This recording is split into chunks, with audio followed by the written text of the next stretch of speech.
Rumah Sakit Umum Pusat Karyadi Semarang terbakar. Kebakaran terjadi di Gedung Kasuari, tepatnya di ruang rekam medik RSUP Karyadi. Api dengan cepat menjalar ke ruang atas. Sementara kepulan asap pun menyebar dan masuk ke bangsal pasien. Akibat kebakaran, seluruh pasien yang berada di Gedung Kasuari dievakuasi ke Gedung Garuda oleh petugas medis RSUD Karyadi Semarang. Evakuasi juga dibantu oleh personil Polrestabes Semarang. Saat ini 8 unit mobil pemadam kebakaran telah dikerahkan. Seluruh pasien dievakuasi ke pavilion Garuda. Dugaan sementara, api berasal dari korsleting listrik. Di Semarang, Jawa Tengah, Kristiadi, iNews melaporkan.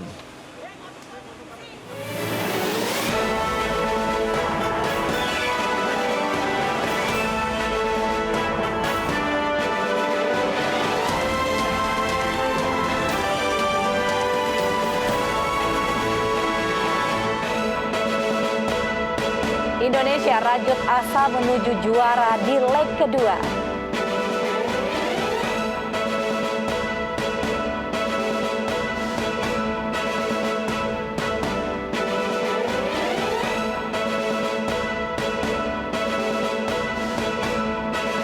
Polda Metro Jaya akan menerapkan crowd free night selama 2 hari pada malam Tahun Baru.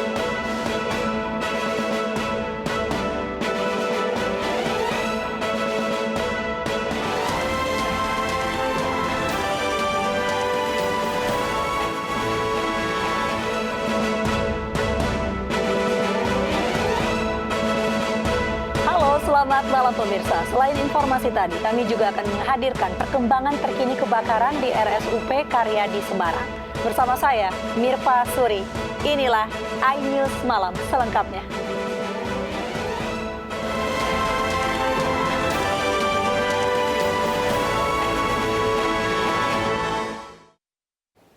Kebakaran di RSUP Karyadi Semarang diduga berasal dari ruang MRI. Akibat kebakaran ini, kerugian mencapai ratusan juta rupiah.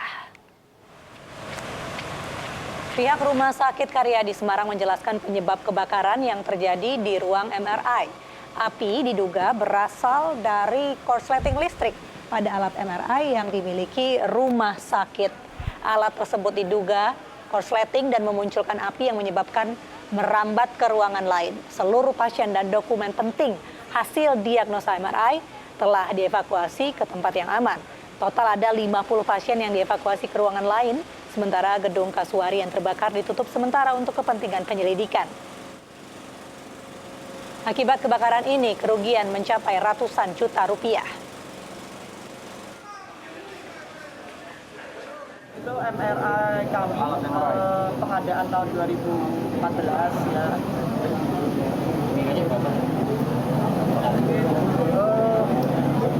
Secara persis ya.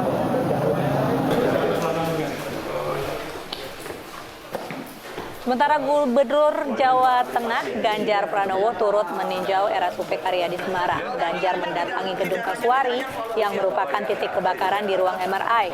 Ganjar juga menengok pasien rumah sakit yang terdampak kebakaran. Ganjar mengapresiasi pihak rumah sakit yang begitu sigap dalam menangani pasien saat terjadi kebakaran. Ini nggak kesentuh toh? Loh, ini malah belum jadi lah. Gedungnya itu gedung lama ya, karena gedung lama terpisah sehingga kalau dilihat dari cara penanganannya cepat. Tadi memang banyak pertanyaan dari masyarakat terkait dengan bagaimana kondisi pasien, ternyata jaraknya relatif jauh, gedungnya berbeda, ya mungkin gangguan asap saja yang harus direspon cepat oleh Ibu Dirut untuk segera dievakuasi. Jadi insya Allah kita tinggal nunggu saja nanti dari kepolisian. Ya pemirsa, untuk mengetahui perkembangan kebakaran di RSUP Karyadi Semarang, kita terhubung dengan Bapak Parna selaku Humas RSUP Karyadi Semarang. Selamat malam, Bapak. Selamat malam, Mbak Mipa. Ya, Pak Parna, apakah kebakaran sudah padam? Lalu bagaimana penyebab dari kebakaran itu sendiri? Ya, alhamdulillah Mbak Mipa. Jadi kejadiannya kan memang dimulai dari jam 18.30. Awalnya itu hanya ada titik api dan ada asap mendukung gitu. Tapi lama-lama menjadi besar dan keluar kobaran api. Tetapi alhamdulillah api sudah bisa dipadamkan jam 19.45 tadi. Ya, lalu bagaimana dengan penanganan pasien sendiri, Pak, pasca kebakaran? Ya, jadi yang perlu kami jelaskan bahwa yang terbakar ini adalah gedung MRI yang kebetulan tempatnya adalah berseberangan dengan Rahmatina Kaswari. Jadi kalau gedung Kaswarinya aman, tidak ada masalah.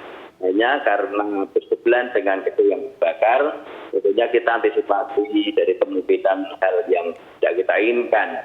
Sehingga Karyadi mengambil langkah untuk evakuasi seluruh pasien, seluruh peralatan, dokumen ke gedung Garuda yang sudah dilakukan.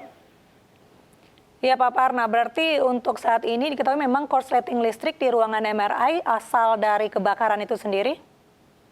Nah, ini masih dalam penyelidikan, Mbak Yupa. Jadi apakah dari korsleting listrik atau dari apa? Besok kita tunggu hasil pemeriksaan dari lansor kebakaran Jateng. Pak Parna, berarti dari kebakaran ini sendiri tidak ada korban, lalu hanya alat-alat saja ya Pak yang terbakar? Ya, betul. Semua pasien dan dokumen dapat dievakuasi dengan cepat dan baik, tidak ada hal yang kurang. Bagaimana situasi di rumah sakit saat ini Pak pasca kebakaran?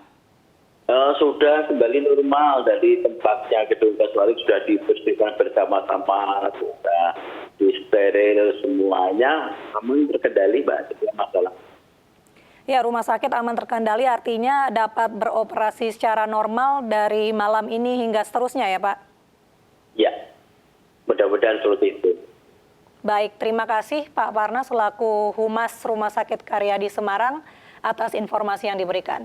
Kita beralih ke informasi sidang lanjutan kasus narkoba yang menjerat artis Nia Ramadhani dan suaminya Ardi Bakri kembali dilanjutkan di Pengadilan Negeri Jakarta Pusat. Dalam agenda pledoi atau nota pembelaan, keduanya berharap agar majelis hakim meringankan tuntutan jaksa yang meminta hakim memvonis 12 bulan melaksanakan rehabilitasi.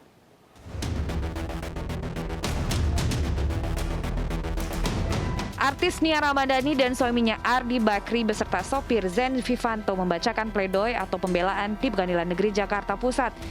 Dalam nota pembelaan, ketiganya berharap agar majelis hakim meringankan hukuman tuntutan jaksa yang menuntut mereka rehabilitasi narkoba selama 12 bulan. Saya juga berharap yang mulia mempertimbangkan hasil dari pemeriksaan psikiater di rehabilitasi saya yang menyatakan bahwa saya sudah pulih dan siap untuk kembali lagi ke masyarakat. Ditambah juga rujukan dari hasil PAP yang merekomendasikan kami menjalankan rehabilitasi selama 3 bulan. Dan saya pribadi memohon yang mulia mempertimbangkan kondisi saya sebagai seorang ibu dari 3 anak yang masih kecil yang saat ini mengalami keterbatasan dalam kebersamaan dengan saya dan ayahnya. Nia, Ardi Bakri, dan sopirnya Zen terjerat kasus narkoba dengan barang bukti sabu-sabu seberat 0,78 gram pada bulan Juli lalu. Jaksa menuntut ketiganya dengan rehabilitasi di RSKO Cibubur selama 12 bulan. Hingga kini, Nia dan Ardi telah menjalani rehabilitasi selama 5 bulan di Van Kampus Cisarua, Jawa Barat. Dari Jakarta, Sofyan Firdaus, iNews melaporkan. Polisi menetapkan joki vaksin Abdul Rahim sebagai tersangka. Abdul Rahim dijerat Undang-Undang Wabah Penyakit Menular dengan ancaman hukuman 1 tahun penjara.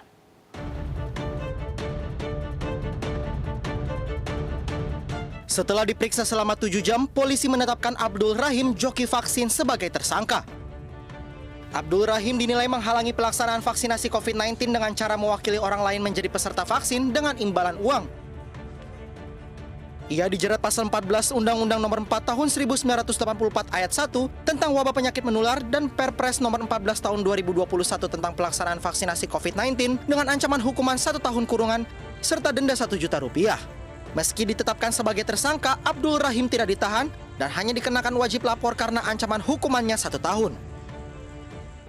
Kalau untuk saudara Abdul Rahim tidak kita tahan, kita wajib laporkan karena ancaman pidananya cuma 1 tahun. Jadi tidak ada alasan kita untuk melakukan penahanan, cuma wajib lapor. Abdul Rahim menjadi joki vaksin sejak Oktober hingga Desember 2021. Abdul Rahim mendapatkan vaksinasi sebanyak 17 kali, mewakili 15 orang untuk mendapatkan vaksinasi COVID-19. Sejumlah pengguna jasa joki Abdul Rahim akhirnya dicari dan tetap divaksin COVID-19 oleh Dinas Kesehatan setempat. Dari Pinrang, Sulawesi Selatan, Erwin Eka Pratama, iNews melaporkan.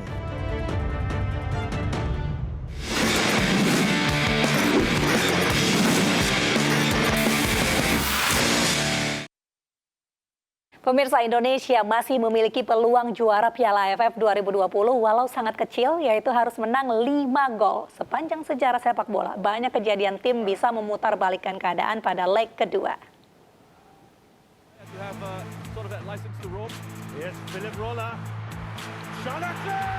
Kalah dari Thailand 4 gol tanpa balas pada leg pertama final Piala AFF 2020, Indonesia punya tugas berat pada leg kedua Sabtu malam. Tim Garuda harus menang dengan selisih 5 gol jika ingin mengangkat trofi AFF.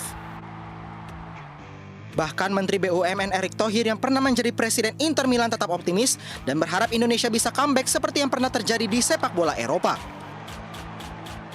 Ya, harus support pertandingan Liga Champion Barcelona-Liverpool. Waktu itu Barcelona ngalahin 3-0 Liverpool. Terus kalau nggak salah Liverpool 4-0 waktu itu. Akhirnya 4-3 menang. Ya kita kadang tahu namanya juga sepak bola. Ya harus lah. Ya ini kan tim nasional. Comeback atau memutarbalikkan keadaan pernah terjadi pada semifinal Liga Champions musim 2018-2019. Pada leg pertama Liverpool kalah 3 gol dari Barcelona. Namun pada leg kedua Liverpool balik menghajar Barca 4-0 dan membawa Liverpool lolos ke final dengan agregat 4-3 dan pada akhirnya menjadi juara Liga Champions. Sebelumnya Barca juga pernah membalikkan keadaan ketika bertemu Paris Saint-Germain di Liga Champions musim 2016-2017. Pada leg pertama Les Parisiens melumat Blaugrana 4-0 persis seperti Thailand mengalahkan Indonesia. Namun pada leg kedua Barca menang 6-1 dan akhirnya unggul agregat 6-5. Menpora Zainuddin Amali menyatakan masa depan Sinteyong sebagai pelatih timnas tetap aman apapun hasil di AFF 2020. Menurut Menpora, Sinteyong telah dikontrak PSSI hingga 2023. Sinteyong ini kan sebenarnya dikontrak oleh PSSI untuk FIFA World Cup Under 20. 2023. Tadinya 2021 kan? Nah, kemudian 2023 sehingga saya sih lihat bahwa dia masih akan terus ya, tidak ada perubahan apapun hasil dari yang FIFA hasil dari final ini, dia tetap akan dipertahankan oleh PSSI. Pemerintah tentu mendukung apa yang